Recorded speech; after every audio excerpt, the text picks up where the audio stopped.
Dear student, आज हम study करेंगे शून्य कोटि की अभिक्रिया। तो इसमें हमारा पहला टॉपिक है वेग स्थिरांक की इकाई, यूनिट ऑफ रेट कांस्टेंट।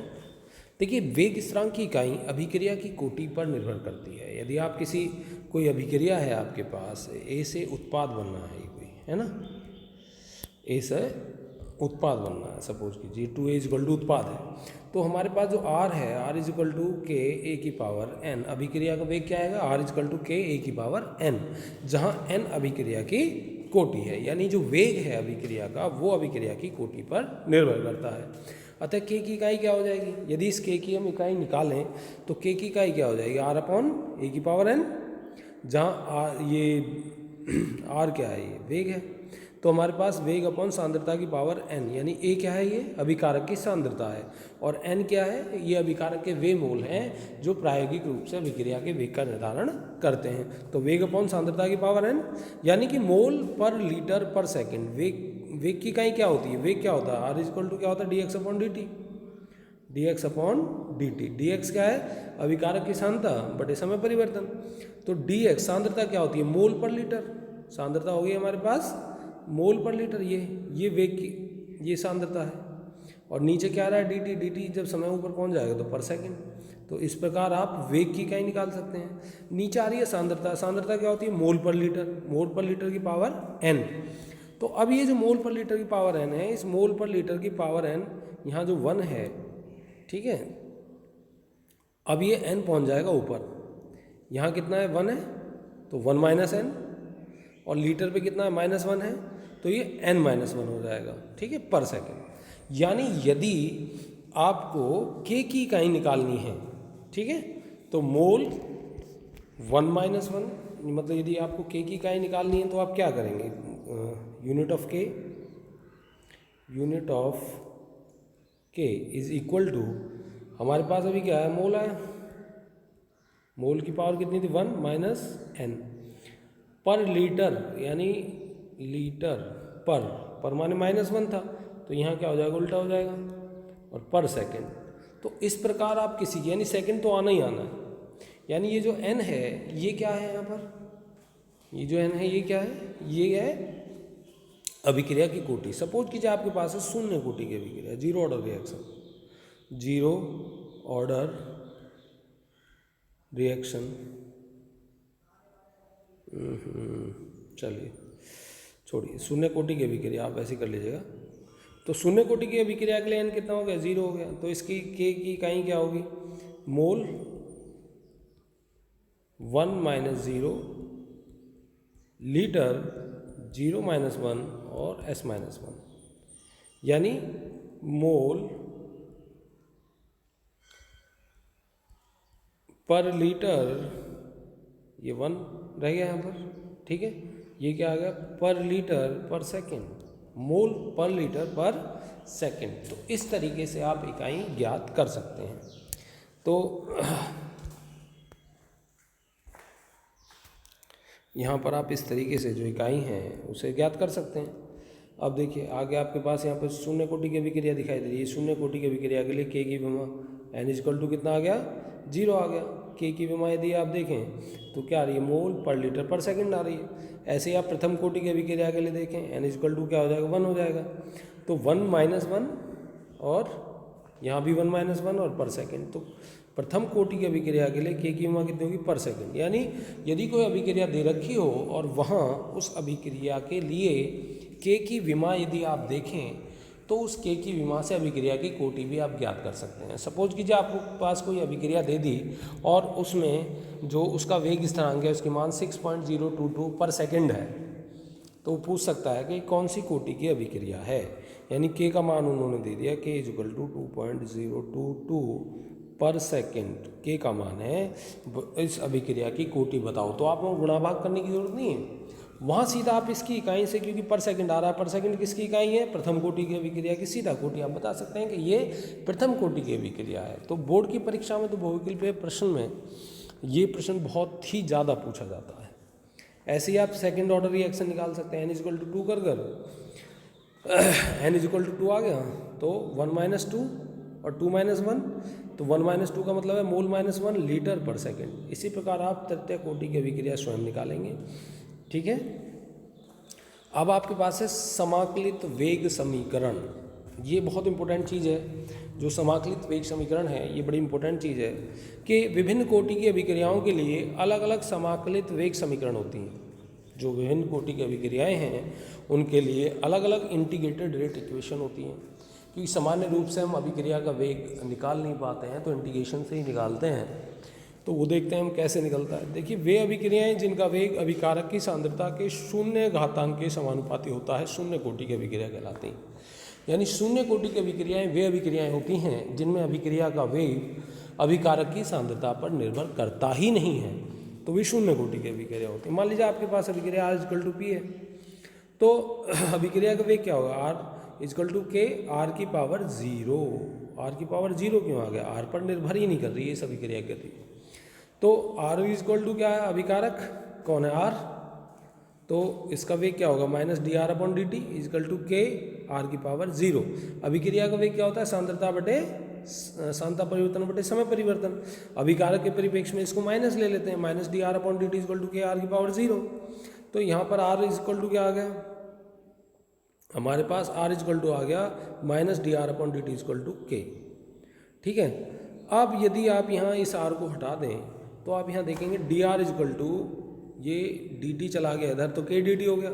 अब ये जो माइनस था ये भी पहुँच गया इधर, तो dR -K dt। यानी इसको यदि आप देखें dR -K dt। ठीक है।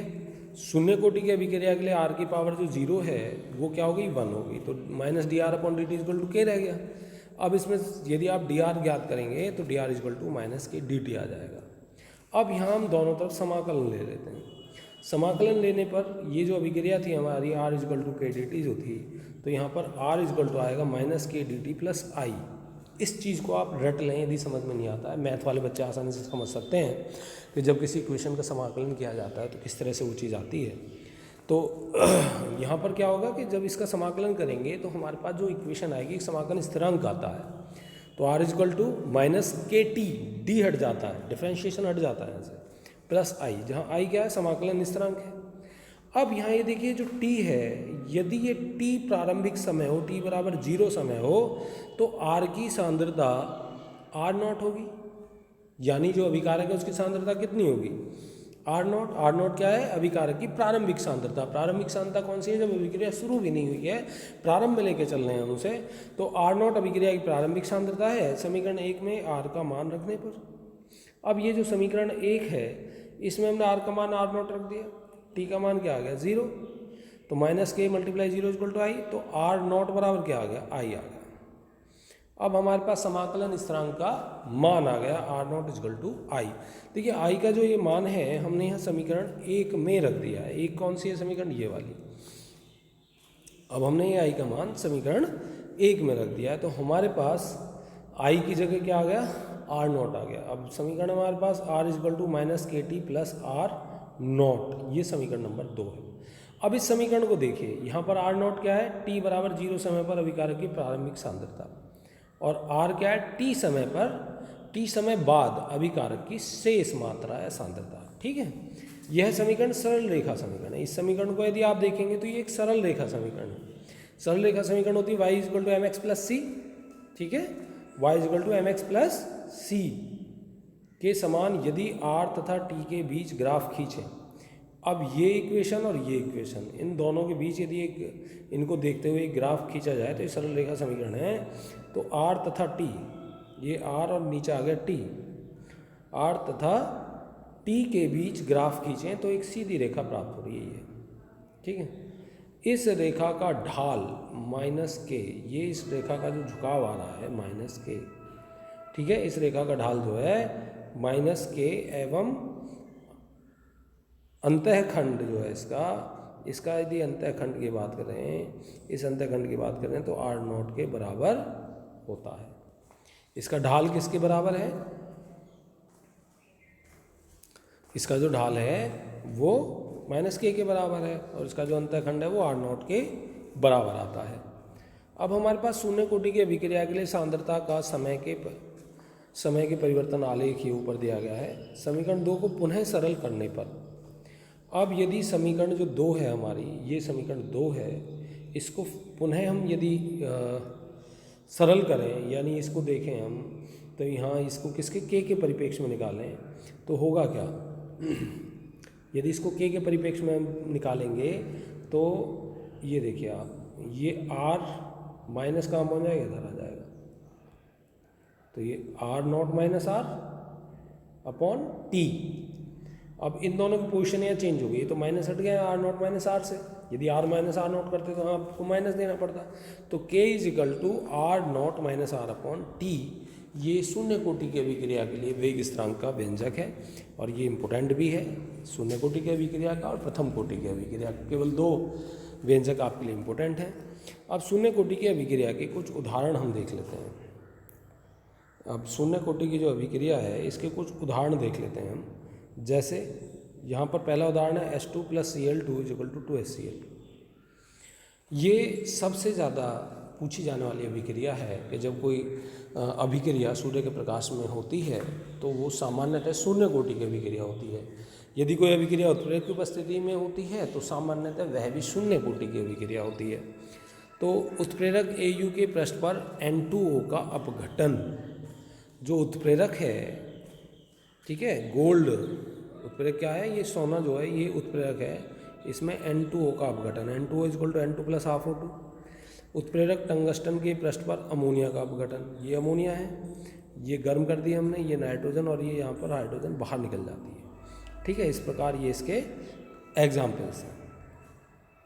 तो शून्य कोटि की अभिक्रिया के लिए के की विमा, अब हम क्या निकाल रहे हैं, के की विमा निकाल रहे हैं। के की विमा क्या है, मोल पर लीटर, 1 - n S - 1। तो यहाँ n सपोज कीजिए 0 है, वहाँ जो हमने निकाला था इस n को हम अंदर ही ले गए थे, यहाँ अंदर ले जाने की जरूरत नहीं है, बाहर भी हम ले सकते हैं सिंपल वे में। मोल पर लीटर 1 - n से भी आप निकाल सकते हैं। मान लीजिए n क्या हो गया, 0 हो गया, तो ये तो मोल पर लीटर पर सेकंड ही आ गया सीधा, मोल पर लीटर पर सेकंड। ये शून्य कोटि की अभिक्रिया, आप यहाँ से भी के की विमाएँ ज्ञात कर सकते हैं, ठीक है। जैसे आपको प्रथम कोटि के शून्य कोटि की अभिक्रिया के लिए अर्धायु काल, इससे पहले हम जरा प्रथम कोटि की अभिक्रिया के लिए देख लेते हैं के की विमा। प्रथम कोटि की अभिक्रिया के लिए के की विमा, ये सपोज कीजिए हमें ज्ञात करनी है, तो के की विमा क्या होगी, मोल पर लीटर 1 - n पर सेकंड, यहाँ से निकाल सकते हैं हम। आपके पास n बराबर कितना हो गया, 1 हो गया, तो यहाँ आप क्या कर सकते हैं, मोल पर लीटर 1 - 1 पर सेकंड, 1 - 1 क्या आ गया, 0, और यदि किसी की घात 0 हो तो वो 1 हो जाता है, यानी पर सेकंड। तो हमारे पास प्रथम कोटि की अभिक्रिया के लिए जो विमा आएगी वो आएगी पर सेकंड, ठीक है। किसी की घात यदि 0 हो जाए तो इसका मान हो जाता है 1।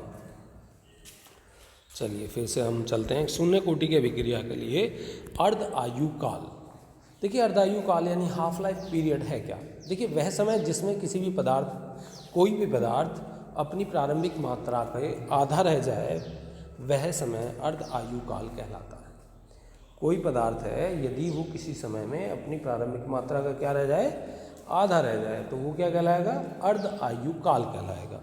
अब यदि हम अर्धायु काल को देखें कि किसी अभिक्रिया का अर्धायु काल उस समय को बताता है जिसमें अभिकारक की सांद्रता उसकी प्रारंभिक सांद्रता के आधी रह जाती है, शून्य कोटि की अभिक्रिया कहलाती है। A = -kT + A0, जहाँ A0 पदार्थ की प्रारंभिक मात्रा है, A t समय बाद शेष मात्रा है, t = T½ हो तो शेष मात्रा A = A0/2। तो यहाँ हम देखें हमारे पास इक्वेशन क्या आती है, A = -kT + A0, कौन सी अभिक्रिया के लिए, शून्य कोटि की अभिक्रिया के लिए। A क्या है, शेष मात्रा, A0 क्या है, प्रारंभिक मात्रा। A मतलब वहाँ जो R लिखा था हमने, यहाँ A है, जहाँ A0 पदार्थ की प्रारंभिक मात्रा और A जो है t समय बाद मात्रा है। अब यदि कंडीशन आ जाए किसकी, अर्धायु काल की, यानी t हो जाए हमारा T½ तो शेष मात्रा कितनी रहेगी, प्रारंभिक मात्रा की आधी। अब अर्धायु काल कैसे निकालेंगे हम, तो A0/2 = -kT½ plus A not, यानी कि जो शेष मात्रा है वो ए नॉट अपॉन 2 हो गई और जो समय है वो टी हाफ हो गया। तो हम यहाँ यदि देखें कि टी हाफ यदि हमें के निकालना है तो ये जो ए नॉट अपॉन ए हाफ है ये तो इधर पहुँच गया माइनस में, यानी कि और ये क्योंकि माइनस है तो ये प्लस का हो जाएगा, A not minus A not upon 2 हो जाएगा। अब ए में से ए नॉट अपॉन 2 यदि आप घटाओगे तो ए नॉट अपॉन 2 ही बचेगा। तो टी हाफ यदि यहाँ निकालने लगे तो के तो नीचे आ जाएगा, 2 की जगह मतलब ए नॉट अपॉन 2 के, यहाँ ए नॉट ए मोल पर लीटर हो, यदि ए नॉट कितना हो ए मोल पर लीटर हो, यानी अभिकारक की जो सांद्रता है, प्रारंभिक जो सांद्रता है वो ए मोल पर लीटर हो, तो ये कह सकते हैं शून्य कोटि की अभिक्रिया के लिए अर्धायुकाल पदार्थ की प्रारंभिक मात्रा के समानुपाती होता है। तो इस प्रकार शून्य कोटि की अभिक्रिया से संबंधित जितने भी पॉइंट हो सकते हैं वो यहाँ बता दिए गए हैं। यानी सबसे पहली चीज़ है शून्य कोटि की परिभाषा आपको देनी है, उसके बाद समाकलन स्थिरांक से के का जो मान है वो आपको ज्ञात करना है, विद ग्राफ ज्ञात कर लेना है। कभी कभी ग्राफ भी आ जाता है और के की विमा भी आ जाती है शून्य कोटि की अभिक्रिया के लिए, और शून्य कोटि की अभिक्रिया के लिए अर्धायुकाल की जो समीकरण है ये भी पूछ ली जाती है। या केवल ये पॉइंट आप लर्न कर लें कि शून्य कोटि की अभिक्रिया के लिए जो अर्धायुकाल है वो उस पदार्थ की प्रारंभिक मात्रा पर निर्भर करता है। तो इस प्रकार हमारे ये जितने भी टॉपिक थे अब लगभग सभी समाप्त हो गए हैं। आगे जो नेक्स्ट हमारे पास टॉपिक होगा उसके साथ फिर मिलेंगे। धन्यवाद।